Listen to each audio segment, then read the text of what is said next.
What's happening, everybody? Welcome to another episode here, the Side Guys Football Forum. I'm one of your co-hosts on the side, joined as always by my good friend, my good buddy, the other half of the Side Guys, Tad the Side. And Tad, it was an interesting week 5 because it was awful.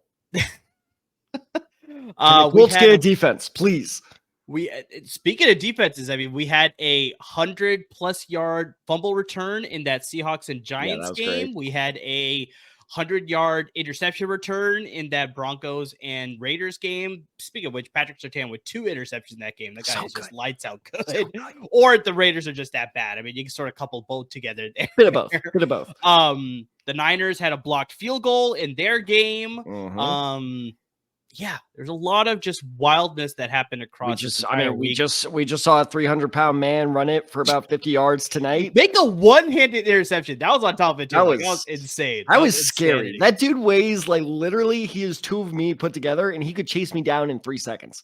Yeah. No, I'm surprised that he took it out, but yeah, he was able to take it out all the way up until the 20-yard line. So at least it was the same as a touchback. So, I mean, but yeah, impressive stuff so far in week 5. Lots of weird stuff. Obviously, you got your Colts with Joe Flacco, who looks like I said, just looks like vintage Joe Flacco. What is he looked great. He looked great. Everybody else sucks. So interesting. I hate it. Think what's going to happen in week 6, but. Yeah, unfortunately, let's sort of discuss some of the week 5 injuries. But before we get into all of that, Ted, let's definitely discuss our great sponsors at Underdog Fantasy. Because, I mean, yeah, with all the wildness that happened in week 5, we had the Niners blowing another close game that they shouldn't have blown. Obviously, you got the Colts almost making a comeback in that Jacksonville game. But for some reason, what's that stat, Ted, that you threw to me? Well, I don't know. What was it?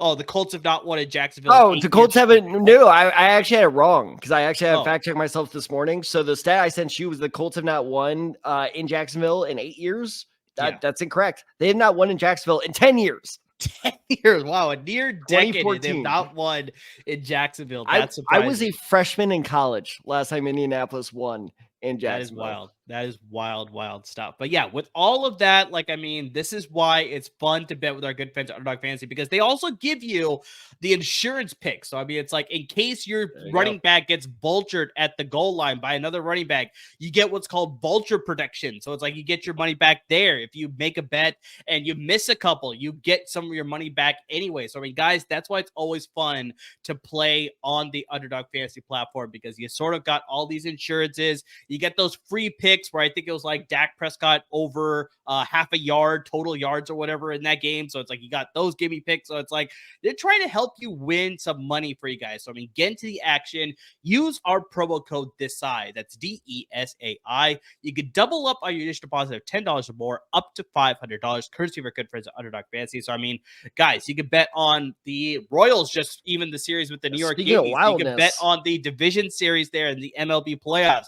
You can bet on the NFL season. You can bet on the college football season. You can bet on the NBA season. The NBA season is going to be tipping off in a couple weeks. You got the WNBA playoffs. That is going to be starting. The finals for the WNBA season will be happening on Thursday. So you can bet on that. So you can bet on, preseason basketball. I know the season has started, but you can bet on preseason basketball if you wanted to. Preseason hockey's coming up. The NHL season will be starting pretty soon too. So you can bet on that for sure as well. So, I mean, guys, whatever you're into, Underdog Fantasy has it covered when it comes to sports. You can bet on that for sure. Use our promo code DESAI, DESAI. Double up on your initial deposit of $10 or more, up to $500, courtesy of our good friends at Underdog Fantasy. So, I mean, make your bets, guys. It's a ton of things you can be betting on. Get into the action. Lots of fun. You can use the website. Very easy to use. The apps both on Android and Apple devices. Very easy to use. Very user-friendly there as well. So, Tad, week 5 injuries, surprisingly not that many that's going to affect the fantasy landscape. The fantasy landscape. I just preface that because have been some defensive injuries. There's some injuries to the offensive line that may affect some running games and things like that. But overall, as far as like position players for your fantasy roster, not too many significant injuries. But let's start with that game between the Buffalo Bills and the Houston Texans. Let's please do. Josh Allen, quarterback for the Buffalo Bills. He got injured in the fourth quarter, took a big hit to the back of the head when he got landed on the turf there. They took him out for one play, and people thought that was a pretty big hit. Like, I mean, it looked like he probably suffered a concussion on that play. It looked like it possibly, but literally they put him in the this is the reports that I've sort of been reading and sort of seeing out there, is that they literally brought him into the blue tent. They gave him some old school smelling salts. Love it. And apparently he was fine, and they brought him in on the very next play. He pulled a Bosworth. Kind of, essentially. And they brought him back on the very next play. Apparently, they evaluated him for a concussion, but then they also were saying that he dealt with an ankle injury because he landed a little weird in that. So I don't think there's going to be any sort of concern that Josh Allen is going to miss the Week 6 game against the New York Jets, because the bonus for the Buffalo Bills, they play on Monday night. So the Bills and the Jets are the Monday Night Football for Week 6 there. But the bigger thing, Tad, is just the way they handled that whole thing, especially like, you know, the Tua thing and just like all these concussions being a sort of big thing. It's just like, do you think the Bills are going to face any sort of repercussion for that? Because what is the evidence behind the story? Because I saw the story start to like kind of leak onto Twitter. Do we have any type of video or photo proof of the smelling salts? Like I said, he went to the blue tent. The one play. Okay, so I don't think it was something as egregious as smelling salts. I don't think they did the full test as they should have. That's the bigger thing. That I can buy. Honest to God, like honestly, what I think they did is they did like the flashlight test. When like if your pupils shrink, you're good. I believe so. I think that's so I know exactly what you're talking about. Yeah, I think his pupils like shrink just a little bit. They're like, get back out there, buddy. So yeah, no, it was something sketchy going on there. Probably. Do I think it was actually smelling salts? No. I don't think they're still doing that, because also that leaves behind physical evidence. And, you know, hopefully NFL teams are smarter than that. But we also just had the greatest quarterback of all time smash his cell phone with a hammer. So who knows? But yeah, no, I mean, it's just one of those things. Like at a certain point, we just have to accept what we're watching. Like concussions are never going to go away in the NFL. We can make it better, but either you're okay with it or you stop watching. And I'm okay with trying to fix the problem, but I don't know. There's a certain point where you just gotta be like, yeah, it's part of the game. And that's me saying that. And usually I'm saying the opposite, but especially with the Guardian caps and all that, like it's getting to a point where I'm glad we're actually making differences, but whatever. But no, he should be fine for Monday, especially because if he's not, they're just gonna do what Robert Pattinson's Batman did and just stick a syringe of adrenaline in his leg right before the game. He's gonna be fine. Yeah, I don't think there's any danger of him missing the game, but I think it's just sort of interesting the way they sort of handled everything there. So just like you wonder whether the NFL is going to come down on the Bills and sort of investigate that, be like, what exactly did you do? Like, did you put him actually through the protocol? Was he fine? Like all that stuff. So that is more the reason as to why I brought this up, because this could be something that could maybe, affect the Bills as possibly like fines or something like that. I don't know, but that was more interesting. Just the way they handled that. That was why I wanted to bring that up for sure. CJ Mosley still a Jet? CJ Mosley is still a Jet, yeah. Oh, God. Josh Allen's going to inject that adrenaline and then beat him up on a rafter, isn't he? All right, so let's stick with the AFC East here, Tad. Let's go to another team. We're talking about Tua Tagovailoa, so let's talk about the Miami Dolphins. So, Devon Achane, he exited the game against the New England Patriots early after he also landed on his head on a sideline hit. He was removed from the game. He was ruled to have a concussion, and he did not return in that game at all. Raheem Mostert and rookie Jalen Wright filled in for Achane, and they actually provided pretty good production in his place. Mostert and Wright combined for 166 rushing yards, no touchdowns, unfortunately, but overall, it didn't end up being a big difference maker. 15-10 was your final score between the Dolphins and the Patriots there on a very, I don't know, Tad, if you saw that. I'm pretty sure you did with Red Zone, but you saw that final touchdown that was unfortunately overturned because apparently, you catch it where it's like the front of the foot doesn't count. You have to get the full foot, still like the back of the foot or whatever. It was a likely thing. I guess so, yeah. But it was weird. It was weird. So they overturned that touchdown, which maybe would have given the Patriots, well, not maybe, would have given the Patriots the lead and possibly would have given them the win as well. But yeah, they overturned that. So that's a separate story. But I think the bigger thing as to all your Devon Achane managers out there is that Miami's on a bye week here in week 6. So if he has to go through the concussion protocol, not if, but he will go through the concussion protocol, he will have more than enough time to recover to play in week 7. So I don't see any sort of concern here, but just, in case it's something that lingers throughout the season, maybe this is something that's like, now he suffered one. Now, if he gets another blow to the head, potentially this could possibly affect you for season-long action. But yeah, as far as him missing any time, I don't think there's any issues there. You'll have to replace him anyways for week 6 because he's on a bye week. But yeah, I don't think he should miss any time because of the concussion, because of that extra week there. I don't have injury concerns here. I have usage concerns here. Let me explain what I mean by that. Is Jalen Wright looked good? And that was, and you and I both kind of talked about this when Jalen Wright was drafted by the Dolphins. Like, God damn it. Like, that is such a perfect fit because he's really fast and it's a system that utilizes speed. And he looked good. So now I'm kind of wondering, instead of Achane, are they going to start putting Wright out there? Not because Achane's hurt, but just because let's see what we got in the rook, because Achane's going to be asking for money eventually. I know it's only the second year. We got another 2 years, but it's one of those things. It's just, and this is why the lifespan, career span, that's a less dire way of putting things. The career span of NFL running backs is so short is because they are pretty replaceable. And that sounds very cold and callous to say, but that's the truth. So I'm a little worried now that, McDaniel's kind of be like, we might have something in this Tennessee guy. Like, that's where I'm actually a little bit more worried about. Do I think that's going to happen immediately? No, but I think as the season progresses, that usage rate of all 3 of these guys, because Mostert's been hurt the last couple of weeks. Let's not forget that. So with Mostert back, Etienne probably being back, I agree with you. I don't think he's going to miss any time. And now Jalen Wright, that usage rate is going to be something very interesting to keep your eye on, especially when Tua comes back too. If he comes back, do we know if he's coming back? What's going on with him? He hasn't confirmed. Is he still alive? He's on the sideline. He's wearing good. He's still alive. The earpiece, and he's listening to all that stuff. And he's helping in that sense. But yeah, he's not confirmed whether he's going to come back or what exactly is going to happen. But yeah, so we'll have to wait and see with that. Is a crowded NFL stadium the best place to be if you have a concussion? Apparently, I don't know what it is, but yeah, it's so funny. It's Miami. It's not that crowded.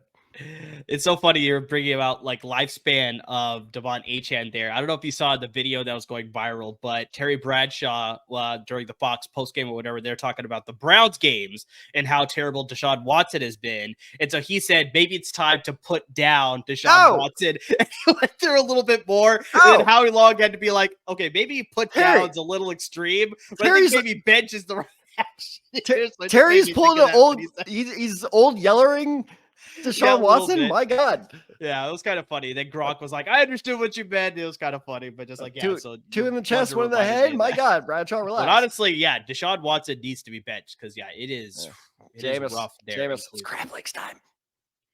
It is time to eat some W's in Cleveland. I think that's the biggest thing. All right, Ted, let's get to the London game. We had an unfortunate injury in that game as well. Aaron Jones, running back for the Minnesota Vikings. Jones got hurt in the first quarter of that game in the London game against the New York Jets. He was ruled out for the rest of the game with a hip injury. Ty Chandler is the backup in case Jones has to miss any time here. But I think the biggest thing that's the benefit for the New York Jets is that they are going to be on a bye. For the Minnesota Vikings. The Jets are not on a bye week, surprisingly, after the London game. They are going to be playing in week 6. Maybe because of like the short distance. They're on the East Coast. Maybe that's what it is. No, they're trying to kill Aaron Rodgers. Well, whatever it is, because they're playing Buffalo. They're trying to put down Aaron Rodgers. Because they're playing Buffalo. So it's like both teams are on the East Coast. So maybe it's like shorter. So whatever it's like a 3-hour difference.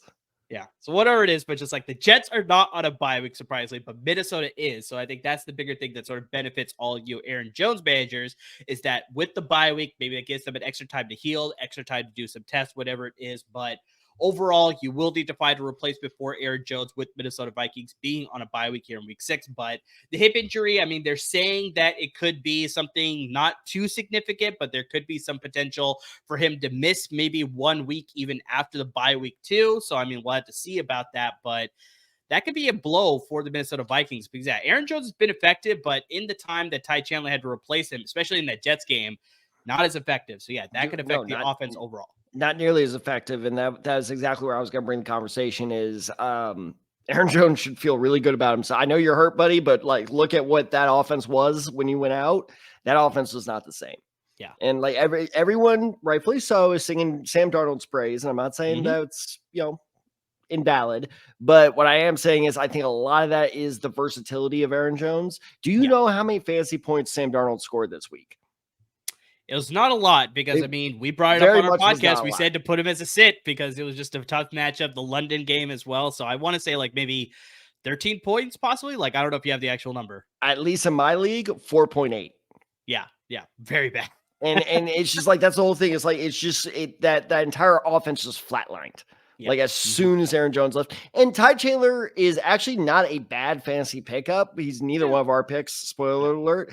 But I think the reason he's not any of our picks is because he's not going to repeat the type of production we saw with Aaron Jones. So this is actually pretty big news for the Vikings. And if I'm a Vikings fan, I'm praying that he's good to go after this bye week, because this could be like kind of the thing that derails your fantastic start.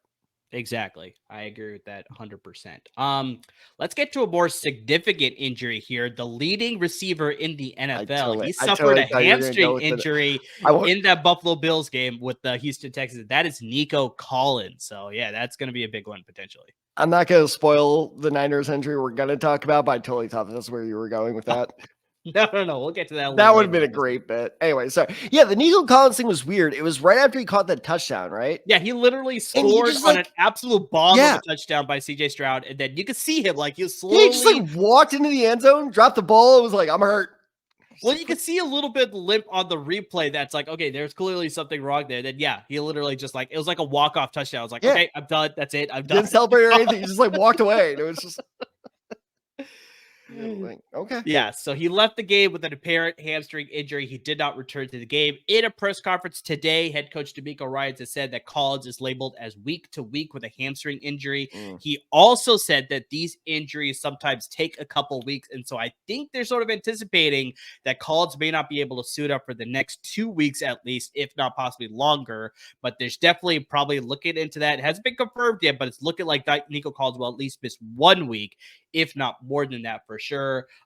Benefit for Houston, though, is that they will be getting Joe Mixon back. He should be 100% for their Week 6 game against the New England Patriots.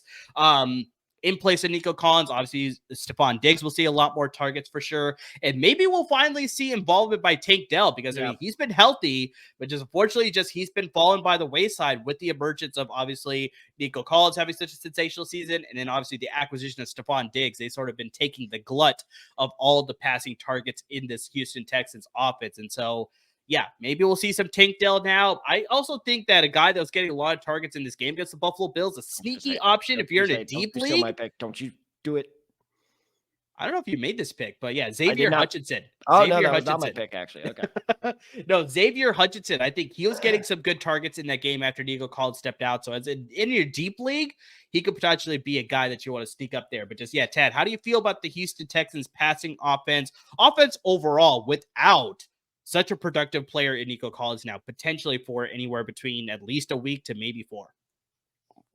Those are two different questions. How do I feel, or what do I think? Okay, what do you think? Okay, yeah, I know. I was gonna say they're two very different answers. I know how you feel. So, what do you think? No, I mean, I think they'll definitely hurt without Nico Collins. I mean, he's the league leading receiver in terms of yards. I mean, he's been killing it this season. Yeah. However, I do think exactly like what you point out. A big reason for that is because Joe Mixon has been out. That running game has not nearly been as effective as it was in 100%. Week 1. So I think that with Mixon coming back, the reliance on Collins is going to go down. I still think they're going to feel that pain of missing him a little bit if they do miss him. But actually, no, and this is not my pick for our next section, but this is a bonus pick, early bonus pick. I think Dalton Schultz, you can see him kind of start stepping up in this offense as well. He's not a bad player to keep your eye on. Would I pick him up right now? No, I want to see if he does get involved in this offense, but it wouldn't shock me if next week he has, 6-7 targets and Dalton Schultz all of a sudden becomes, more of a key part of this offense. So it'll be interesting. It will be interesting, but no, I think Tank Dell is going to be the big, this sounds callous, but I think Tank Dell is going to be the big winner of this situation should Nico Collins have to miss some time. Yeah, it's actually nice that you bring up Dalton Schultz because he's actually third on the team in most of the receiving numbers there behind, Nico Collins and Stephon Diggs. So yeah, that's how uninvolved Tank Dell has been. Like Dalton Schultz has sort of become that third option in this passing offense. And so yeah, maybe Dalton Schultz will sort of become more of a feature part of that offense. And so yeah, especially with the tight end position not being all that great this year, Dalton Schultz maybe is a guy that you want to pick up. Bad. Yeah.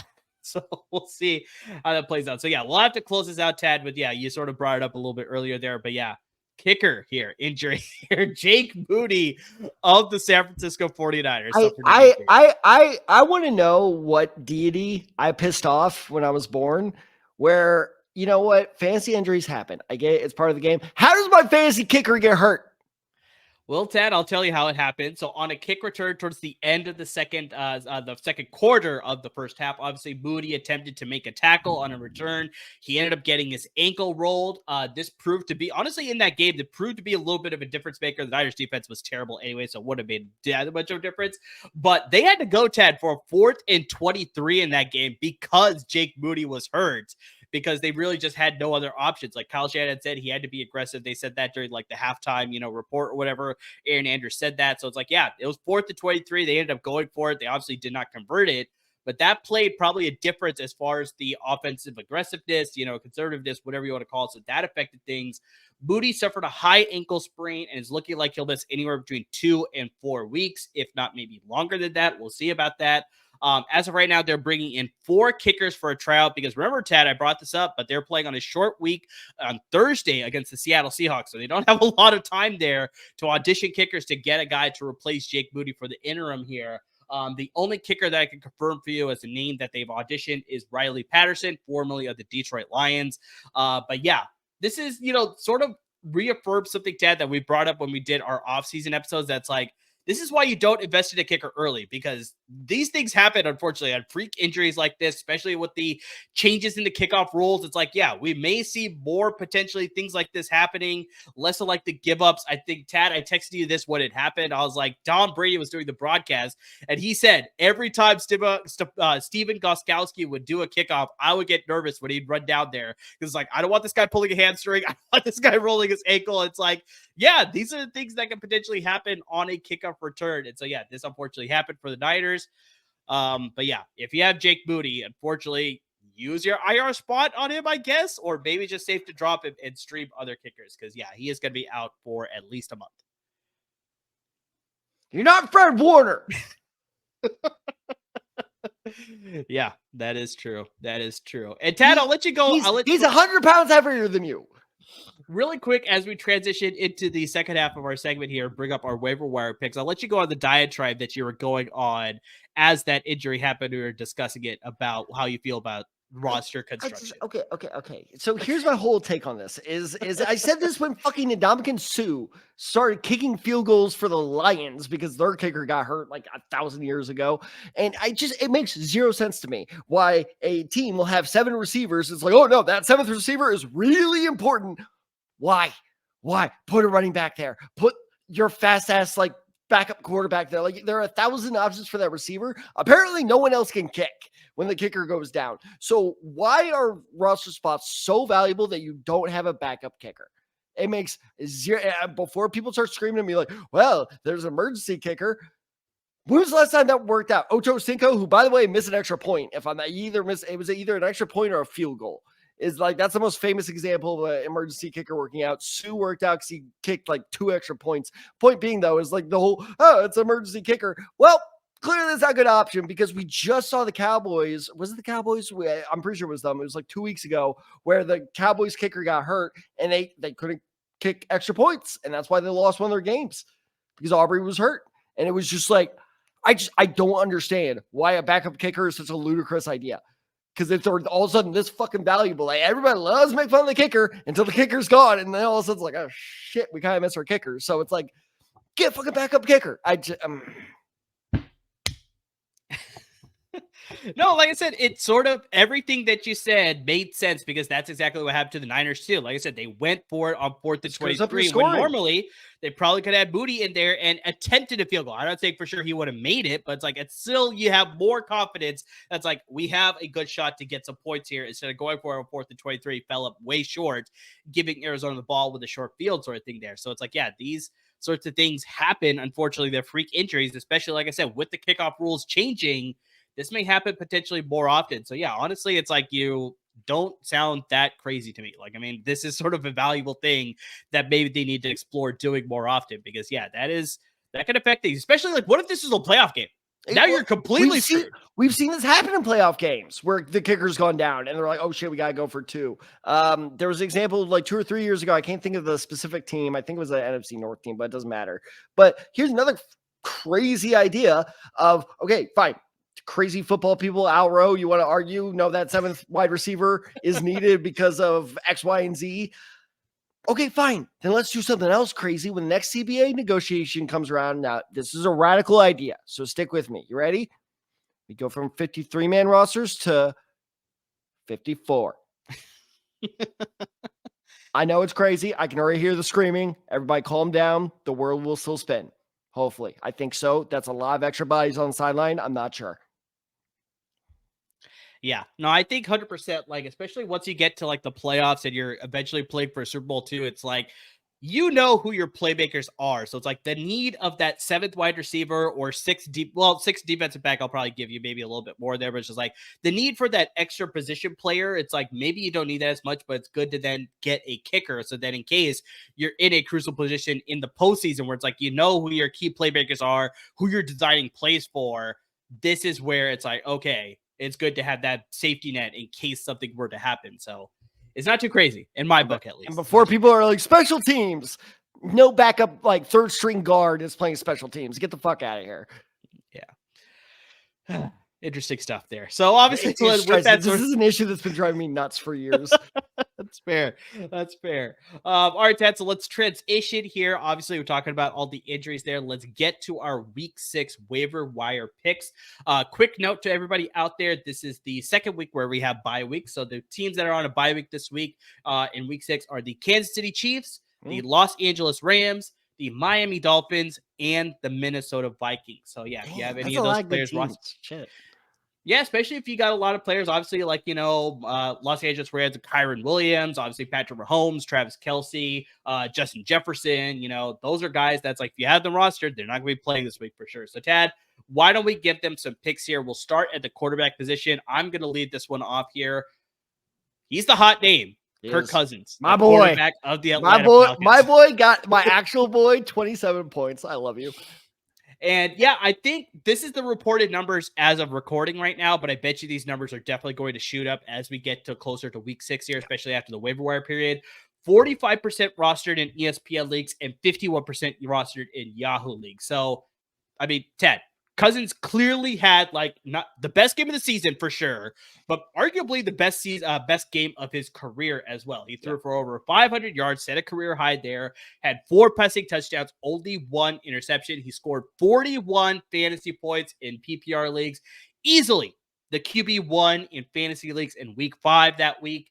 I mean, just the bigger thing to look at that too is like, those are impressive numbers, but it's the efficiency tab because he had a completion percentage of 72% in that game. Because obviously you look at like a game where a quarterback has that many yards, it's like, okay, well, they threw it 64 times and he had like, 40 completions. So his completion percentage is way low, but this was like, he was, surgical. So it's like he was finding the open guys and he was finding the right options and he was very much methodical with his passing. So he got a lot of yards, but then because of that, he was very precise with his throws as well. So that's why I like about it to continue here into week 6 here. The biggest thing that I think a lot of people expected, especially when he signed that big contract with Atlanta, with all the playmakers that they have, this is the Kirk Cousins that a lot of people expected. That's like, this is what we sort of signed him for, to get the most out of our passing options here with Drake London and Kyle Pitts and Bijan Robinson and all these guys.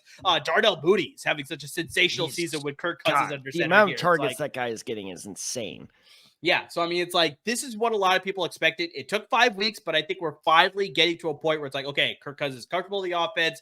The Zach Robinson, first-time offensive coordinator, he's understanding how to like call these plays as well, how to get the most out of Kirk Cousins in his offense. So I think this is sustainable, but at least for one more week. I don't know for sure because Tad, I remember we texted about this. It was like, this seems like more of an anomaly than more of like what we can expect from Kirk Cousins all season long. So I think he'll still have some blips in the radar there, but 100% he should be able to not repeat the numbers, but have a very successful day in week 6 because they're playing the Carolina Panthers in a divisional game in week 6 there. And Tad, the Panthers allowed Caleb Williams to score 23.6 fantasy points against their defense. Caleb Williams had over 300 passing yards. He also had 2 passing touchdowns with no interception. So you got a guy, a more veteran quarterback. I get just like that again. Defense. So at least for one more week, Kirk Cousins is a very solid play.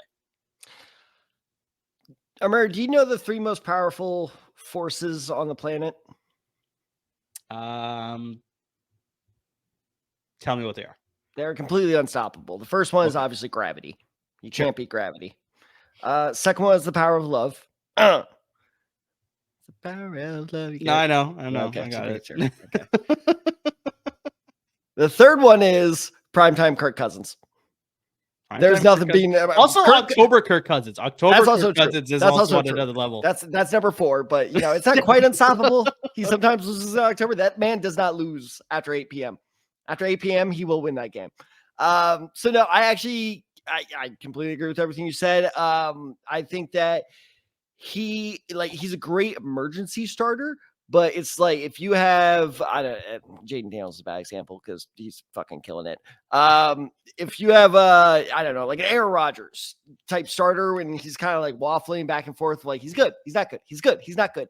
I don't think Kirk Cousins is your solution, like your magic solution, but he's not bad to add to your bench as a potential second option. He's a great bench option. And if you think you might want him as a bench option, this is probably the last week you can get him. Yeah. Because, like you said, those numbers are going to skyrocket. And what was really promising, because I actually watched the game and said baseball.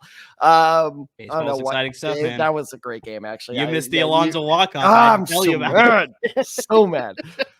But point being is the thing that was so different about this game is so in case you're wondering what do you mean? Like he got my boy 27 points. I had Drake London on my team. I've been waiting weeks. Hence why Tad was not watching playoffs. Exactly. I've been waiting weeks for this game to come because I was such a big believer of Drake London. I'm like, eventually it's going to happen. Eventually it's going to happen. And finally it happened. Like this offense was just clicking.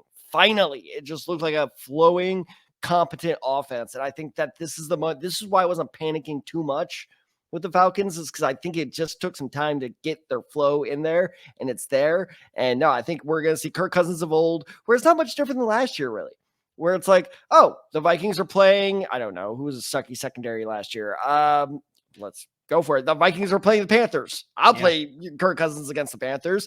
It's the exact same thing of it's completely matchup based. But yeah, if you think you want him on your team, this is probably your last chance. Agreed with that. All right, Ted, let's get to the running back, and I'll give you another running back pick here as well. Yep. So Tank Bigsby, running back with the Jacksonville Jaguars. That's I'm sorry, I had to do it. I'm sorry. Travis Etienne left that game with a little bit before the end of the game with his shoulder popped out, was held out as a precautionary move, but he should be fine going forward. But honestly, this is the interesting thing. Travis Etienne has been the subject of trade rumors. So I don't know how legitimate this is.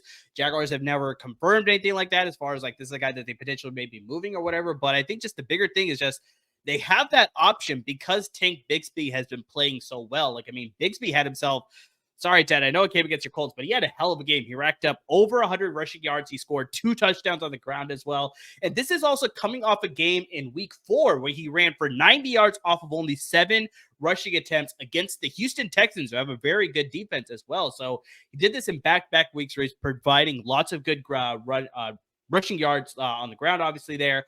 Like I said, no traction yet as far as whether Etienne is actually on the move or whether they're exploring that option. But if Bigsby is playing this well, like I said, this gives Jacksonville that option to sort of like, shore up maybe their offensive line, maybe shore up their defense, whatever it is. They can sort of take those, get extra draft capital as they get into the draft season, obviously. So it's like there's a couple options for them if they want to move Travis Etienne. But Etienne, Tad, has not been all that effective this season with the Jacksonville Jaguars, because in 4 of the 5 games that he's played this season, Travis Etienne has 60 or fewer scrimmage yards. So not even rushing yards, just scrimmage yards total. Like, it has not been all that great. He has scored 2 total touchdowns all season long as well. So this is a guy that, depending on the league that you were in, Tad, for fantasy drafts, he was probably going in the 2nd round. And it's like, you are not getting that return that you would probably want. And so as a sort of fail-safe or like a handcuff option, we brought that up in the offseason before, if you drafted Tank Bigsby, you're feeling great. But in case you didn't, this is the time to pick him up, because maybe the Jaguars are going to start exploring using Bigsby more and keeping Etienne fresh, because they may want to explore a trade there. But yeah, Tank Bigsby has actually been rolling as of the last couple of weeks. I think he could probably find himself getting a lot more touches in this Jaguars offense as the weeks progress. So go pick this guy up. I just have one question. How dare you? Sorry. I'm sorry. You're the worst. No, I mean, everything, well, at least the parts I heard, everything you said is correct, is especially the 13 rush. I think you might have mentioned this, the 13 rushing attempts against the Colts. Yes. I missed the rushing attempts. I only listed the yards and the touchdowns. Okay, so he had 13 rushing attempts against the Colts, which is by far the most he's had all season. And I will fully admit, because we can't be perfect all the time, he's the biggest fantasy miss I've had all season in terms of predictions. As I said, week 1, he's a fluke. After his big week 1 performance, I'm like, he had like 2 big plays. He's not going to do shit. And now I'm like, ew, no. Because I think he will slowly start taking over for Etienne. Like you say, Etienne just hasn't been effective. I don't blame it on him. I just think this whole offensive system is just terrible for Jacksonville. It's not working for anyone except for Brian Thomas Jr. Before you're like, well, Trevor Lawrence threw for career high. Talking about misses, I did not expect Brian. I texted you this. I was like, I did not expect Brian Thomas Jr. to be this good this quick. Like, I thought it might take a couple of years, but just, he is out the door, flying right out the gates. He is hot. How about this for a stat, though? This is why I'm telling everybody, take it a little easy, as the Colts defense has allowed at least one player on the opposing offense to set some sort of personal record every week so far this year. That hurts. It's unbearable.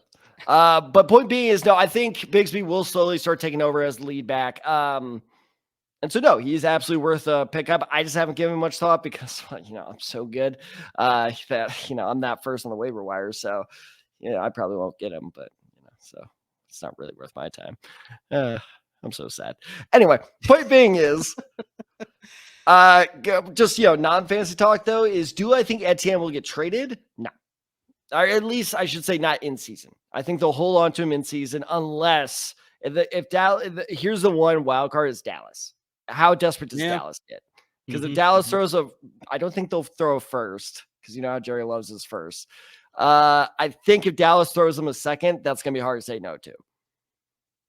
Honestly, with the production that Etienne, or I guess lack of production that he's doing this season, you'll probably get him for like a third. It wouldn't surprise me.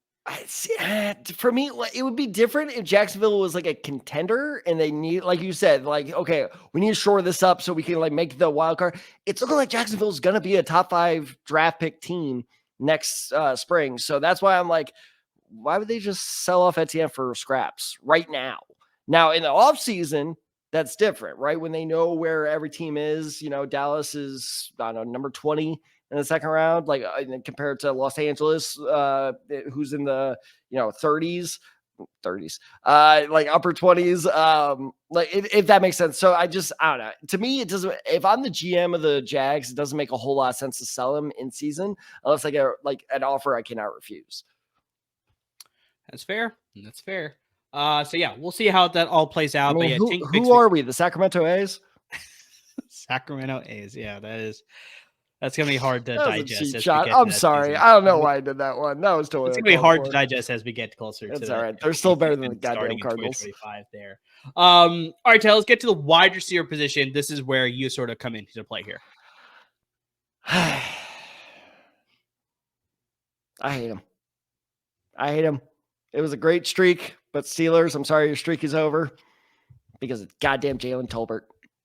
Jalen Talbert. He looked good. Tell me he did not look good. I was a fan of Jalen Talbert during the draft process too. No, and I'm just surprised that just finally took. I think because Brandin Cooks went out, I think this is now he's finally getting more of a I'm just feature about role. to get into that. Yes, sir. I think you are absolutely 100% correct. Do you know Jalen Talbert out of Baylor? Nope. Is it a green school? I remember green. No, it's not a green. It's not green school. Nope. Shit. God, the info just goes out like as soon as day 3 hits. South Alabama. He was That's right. Was he a Senior Bowl guy? Was that? Was he a Senior Bowl guy? He was a Senior Bowl guy. That's why. Senior Bowl guy. Damn it. God damn it. Yeah. No, as soon as you said that, I was like, oh, yeah, I remember seeing like the Jaguar on the summit. Yep. By the way, low key, great playbook for college football 25. Okay, good to know. Oh, man, Jacksonville State. Weirdly, all those small schools. But anyway, and this shows you what a good playbook they have because he knew how to take advantage of this Dallas Cowboys offensive system. Do you know how many targets he had? I guess it was last night as of recording. Against the Steelers, I want to say 11. Oh, close. 10. 10. Dang. So he had 10 targets for 7 catches and 87 yards. Now, you compare that to Brandin Cooks, who never topped 10 all season. And he only topped 4. He only saw over 4 targets twice in the 5 weeks he played. Well, I guess 4 weeks he played.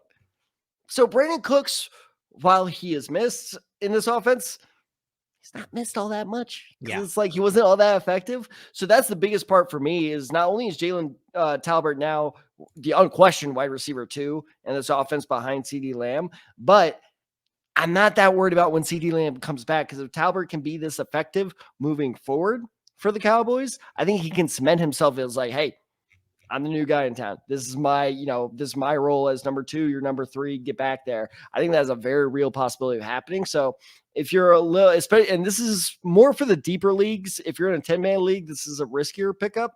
But if you're in a 12 or 14, God help you, 16-man league, this is a hugely valuable pickup that I think is like the definition of like the midseason pickup that saves your team if you're looking for a receiver.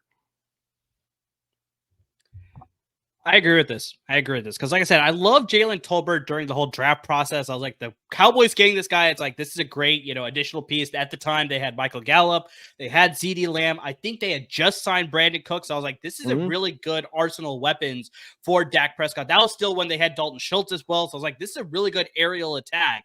But yeah, for some reason, maybe it just took a little bit longer time for him to adjust to the NFL, whatever it was. But just, Talbert was sort of buried in the depth chart there. It's just now with Brandin Cooks being out, it's like we're seeing Jalen Talbert sort of emerging in this offense. And yeah, I agree with you completely. That's like, even once Brandin Cooks come back, maybe Jalen Talbert has sort of earned himself a spot in this offense now opposite CeeDee Lamb. So yeah, I don't doubt that this is a very good pickup for sure. And for those of you who don't know, when we say when Brandin Cooks comes back, that's not like, he may come back next week. He may come back in 2 weeks. No, that dude's on the IR. He's out for a couple weeks. Because we brought this up, I think, in last week's waiver wire episode that he's dealing with some knee inflammation. And so, yeah, he is put on the IR. So 100% for the next 3 weeks now, he will not be playing.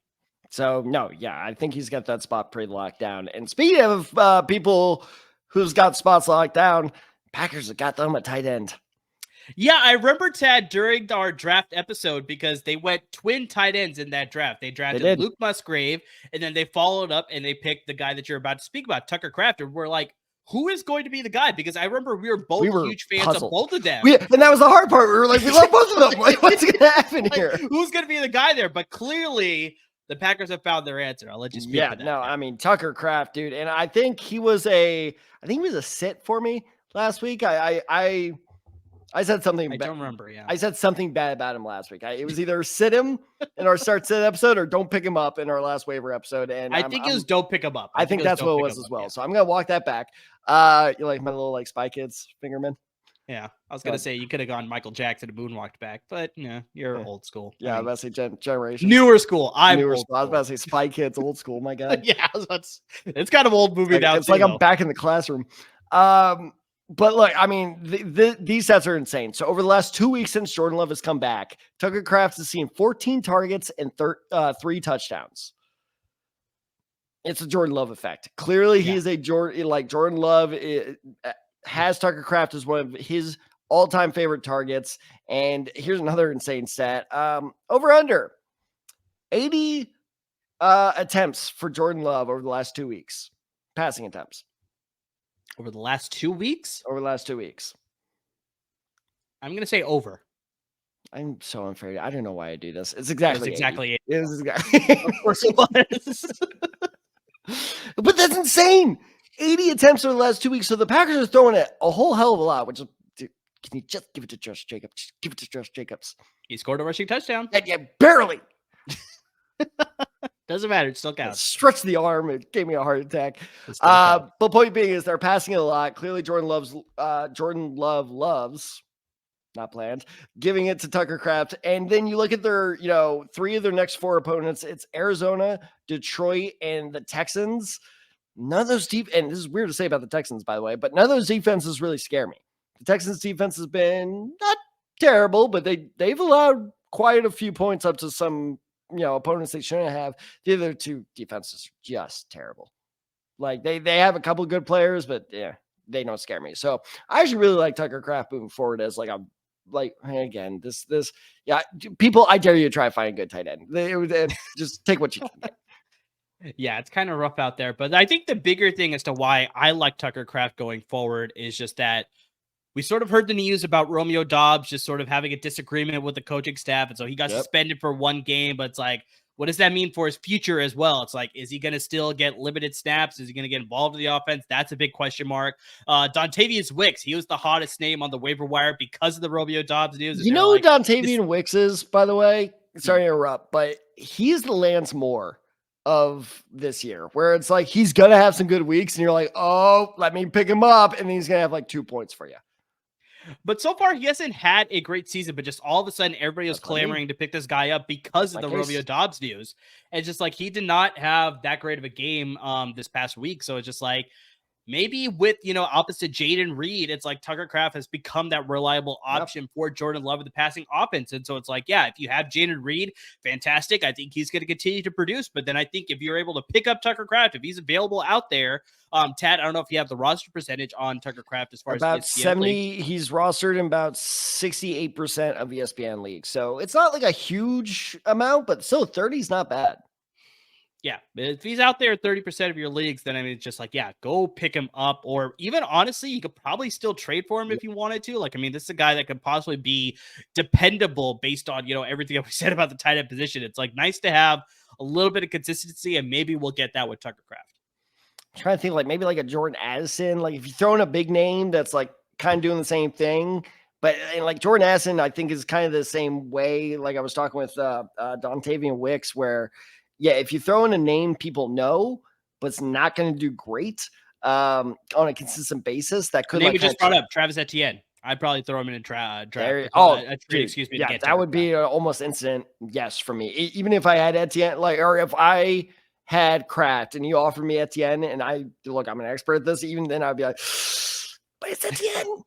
You can turn around. Yeah, exactly. So yeah, big enough name like that based on the production and just like, Tucker Kraft, I feel, is a guy that we could depend on. All right, let's get to kicker and defense here. What do you got for me? A kicker or a defense? I got a kicker I got a defense for you. I had to switch to the last minute. My bad. Okay. So this is definitely, I believe that I said sit them last week.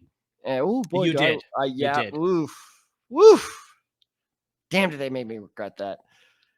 Good job, buddy. I am saying pick up the San Francisco 49ers defense. This is an interesting one. When we did our pre-production sort of discussion and I saw this name, I was like, really? So yeah, I'm intrigued by what you have to say here. Okay. So they've scored in double digits each of the last 2 weeks, first off. Okay. So you're riding a hot streak. Okay. So it was 11 points 2 weeks ago. I think it was like 10 points. Again, it all kind of differentiates depending on the format. But bottom line, you killed the last 2 weeks. Who's your next opponent? The Seattle Seahawks. You're absolutely correct. Good job. Look at you being a good fan.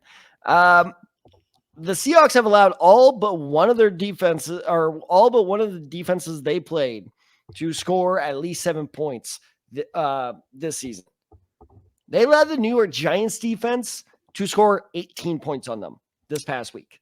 Yeah, that was a shocker. That was a bit of a shocker. They have had the Seattle offense has had a turnover in all but one game this season. They've had multiple turnovers in all but 2 games this season. Why do Thursday night games suck? Because there's just not a lot of scoring. Because they're not prepared. Exactly. Yeah. And so point being is this is a turnover, it's probably going to be a turnover happy game. You're riding a hot defense with an offense that apparently loves turnover. Honestly, this is those are the kind of stats that show me when Seattle inevitably gets the wild card, you're oh, look out for Seattle, and be nah, that's just luck. Because you cannot turn the ball over that often and be, a legitimate Super Bowl contender. You just can't do it. So that's why I think do I think that the Niners are going to go off for 12, 13, 14, 15 points? No, but I think that they're definitely good for at least 6 to 10 points. And for me, if I get that on my defense, I'm happy. That's my whole, the second my defense dips below 5 points, I'm upset. So it's what defense won't do that for me. I think that Niners defense is a really, really safe bet to do that this week. You bring up a lot of legitimate reasons, but I think the problem with having it as a waiver wire pick is that they're rostered in 93% of ESPN. I knew you were going to bring this up. I knew you were going to bring this up, though. But I'm telling you, because it's Seattle, and like I said, they're doing pretty shabby this year, and because it's a Thursday night game, I think that I notice how we do not say Wednesday waivers. At no point do we say Wednesday waivers. I think that you're going to see that percentage go down. In a lot of these leagues, I think you're going to see them get dropped because there are sexier options out there. And I'm telling you, this is a great option where you're can't believe that happened, and you snatch him. For example, and this week's in my league last week, I had someone drop Rachaad White and Austin Eckler. I got them both. Those are two pretty solid running back pickups because I was very thin running backs. So point being is you never know what people are going to do. And I really think that the THA, so like we said in the preseason, you see the MYG next to their name and you're never mind. I'm not taking them. It's the same thing. You see the THU next to the schedule and you're done. People are scared of that Thursday night game, dude. I'm telling you, I'd be willing to bet it drops down below 90 by this time on Wednesday night. All right. Well, yeah, I guess if you are in a situation where somebody is going to drop the Niners defense, then yeah, it could be a good tantalizing matchup with the Seattle Seahawks on Thursday. So yeah, we'll see how that all plays out there. Ted, I guess I got a kicker for you, and that's Chase McLaughlin of the Tampa Bay Buccaneers. He's had double-digit points, Ted, in 4 of the 5 games that they played this season. They have a divisional game against the Saints this coming week, and that game against the Atlanta Falcons on Thursday, that was a close one. He scored 18 points in that game. He was also responsible for all of the second half points for the Tampa Bay Buccaneers in that game as well. So Tampa Bay was pretty much a first half team in that game when it comes to their offense. And so, yeah, Chase McLaughlin is going to be used. I have a feeling that in this game against the New Orleans Saints as well, a tough NFC South opponent is going to go back and forth, but I think Chase McLaughlin will be relied on quite a bit. And so he's out there. If you need to stream a kicker this week, I think he's a guy that you want to pick up for sure this week. And that's it. Those are our picks here for week 6 as far as our waiver wire options here. In case we got to a pick that we didn't get a chance to discuss that you wanted us to discuss, hit us up on our social media handles. You got us at Twitter. You got me at OnTheSide23. You got Tad at TadSide94. Got the show handle at These Side Guys. And, of course, on Instagram at These Side Guys as well. So hit us up with your waiver wire discussion help, whether you need trade discussion help, whether you need start-sit discussion help. If you play DFS fantasy sports, if you need help with that, if you need betting help, whatever you sort of need help with when it comes to the fantasy landscape or the NFL landscape or betting landscape, then hit us up, even if it's not sports related. Tad loves to watch movies. He's got opinions on that, believe me, for sure. So, hit us up. We'd love to hear from you on any and all topics, guys. But the biggest thing is we want to help you win some fantasy titles, take home some fantasy championships this year. The only way you can do that is if you interact with us. Also, make sure you subscribe to your podcast. Make sure you subscribe to our YouTube channel. And please, guys, support our parent network at LAFB Network because they're giving you a lot of great content when it comes to the Rams and the Chargers at the professional level and the Trojans and the Bruins when it comes to the college football level. So lots of great content coming from a lot of great content producers about all 4 LA football teams. And guys, to everybody who's already listening to the podcast, who's watching the YouTube videos, who's interacting with us on social media, just anything and everything that you're doing to support the podcast, we cannot thank you enough. Just don't ask me for my opinion on Joker 2 because you cannot pay me to watch that movie. I absolutely refuse. But anyways, like Amir said, I mean, be sure to check out LAFB Network. This is a crazy season for USC. I mean, talk about up and down. So we have a lot of USC news coming out, a lot of UCLA stuff coming out. Be sure to subscribe to the LAFB Network YouTube channel because we're dropping live shows there all the time. Don't forget to check every Saturday for Amir and mine own pick for our favorite NFL bets. We went 2 for 4. Not terrible. We were close. We were close to 3 and 4, but honestly, our record so far this season has been terrible. So we drop our favorite NFL bets every Saturday. It's on the YouTube short channel, so you guys check that out. And then don't forget to also check out our Stardom Sim episodes, which drop usually Friday or Saturdays. I don't know. Friday, Saturdays. Yeah, exactly. It kind of depends on me mostly. So you know what, guys, but as always, we're doing great. We hope you're doing well as well. So thank you so much for listening. Thank you so much for watching, and please stay safe, everyone.